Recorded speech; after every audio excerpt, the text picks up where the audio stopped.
علامہ اقبال کو اگر سے مترجم قرآن بھی کہا جائے تو بیجا نہ ہوگا۔ ماہرین اقبالیات کے مطابق علامہ کی شاعری کا اگر سے تجزیہ کیا جائے تو کئی مقامات پر انہوں نے قرآنی آیات کا اردو ترجمہ شعری انداز میں پیش کیا ہے۔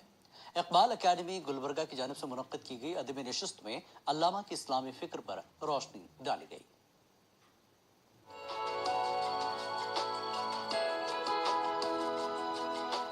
ماہرین اقبالیات کا کہنا ہے کہ علامہ کی اسلام پسند شاعری پر بہت کچھ لکھا جا چکا ہے اور پڑھا جا چکا ہے اور تحقیق کی جا چکی ہے۔ اس کے باوجود اہل علم آج بھی تشنا محسوس کرتے ہیں۔ اقبال اکیڈمی کی نشست سے خطاب کرتے ہوئے مقررین نے کہا کہ علامہ خود عابد و زاہد صفت انسان تھے، جس کا اثر ان کی شاعری پر راست نظر آتا ہے۔ انہوں نے جو تخیل پیش کیا وہ قرآن اور احادیث کا مجموعہ تھا۔ جب کبھی وہ کچھ فرمایا کرتے تھے تو وہ رات کی عبادت، تہجد اور آپ کے ذکر و اذکار کے بعد جب ان میں الوہیت آ جاتی تو فجر کی نماز کے بعد اپنی شاعری میں اسی کا اظہار فرماتے تھے۔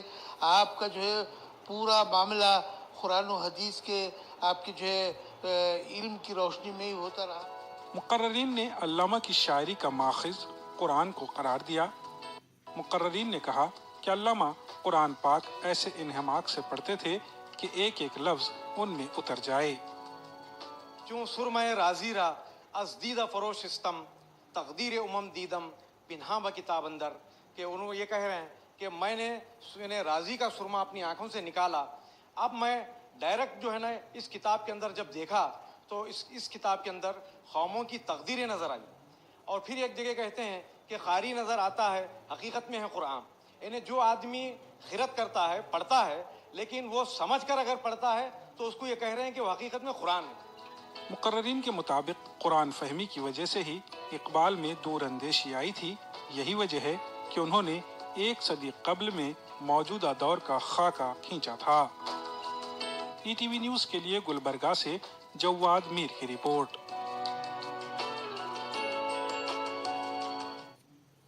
خاص بات کا سلسلہ جاری